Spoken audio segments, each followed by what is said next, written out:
A big topic all across the country today, 9/11.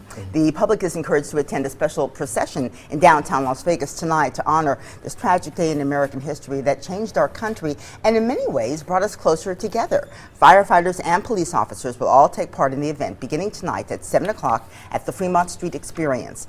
Honor guards and bagpipers will also lead the procession from the Main Street stage to the 3rd Street stage and then march north on 3rd Street until they reach Stewart Avenue. Now, earlier this morning, President Obama tweeted, 14 years after the terrorist attacks of 9/11, we honor those we lost. We salute all who served to keep us safe. We stand as strong as ever. So, how do you think our country has grown stronger since 9/11? Randy?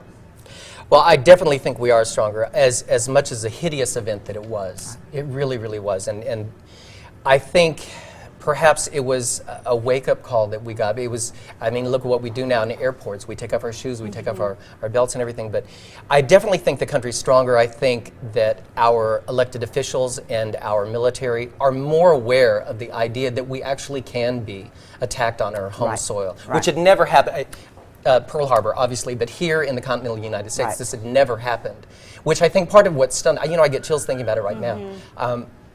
And I think that our leaders at the time handled the event of 9/11 very, very well. It was a really strong coming together of the country, which is what still is 14 years later, right? It is. Look at what we've got going on. Isn't that fantastic? And you just hear the music. You even said the words bagpipes, and I just think I can hear the sound in my head. And while those bagpipes play at a lot of different events, when it comes to 9/11, I mean, I think everyone can remember where you were, what you were wearing, what it felt like in that moment. And it means something different to everyone, but it's not a holiday. I mean, we say Labor Day weekend, 4th of July, everyone's celebrating in their own way. This is a moment where everyone on social media, people who disagree on a daily basis, being on the right and left side of politics, come together and say, you know what, we just need to be thankful for our first responders and not complain when we go to the airport and go through TSA and it's long lines. I think a lot of people, more people are on edge too. They're more aware of terrorism and people and things that can happen. So they're more likely to report something these days because of what we went through. 343 firefighters' lives were lost. 3,000 names read this morning. It's so chilling 14 years later that we're remembering these people and the sacrifices that they made. And how strong their families are. That it can happen.